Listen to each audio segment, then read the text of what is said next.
My gut has not failed me one time. A lot of times I went against my gut. I learned a lesson. You know, you know what somebody told me that gut. You know, a lot of they say women's intuition, and what you had just said, gut. Somebody had told me that gut is nothing but a whole bunch of experiences that you had Mm, that is in your subconscious.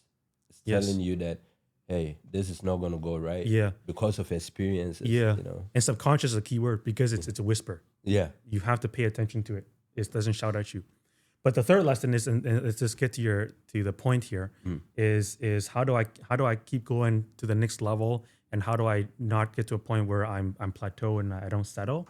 Is the third lesson I learned from this experience is that in that year it was my first big year, and I was sitting with a guy who was doing 10 times as much as I was.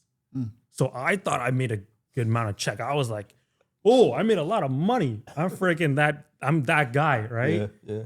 And I met this guy. This guy, in comparison now, it made me look so small. Small. Yeah. Because his revenue was like 10x mine. Probably more. And so I was having a conversation with this guy, and I knew who he was. I knew what this guy was, his worth, and all that. And I told him about my story. I was like, dude, last year I made this amount of money, and I was happy about it. And I thought that he would celebrate me and be like, good job, man, keep it up, you're doing well. And I told him this. I told him I made 6 figures, and he looked at me. And what he told me, I'll never ever forget.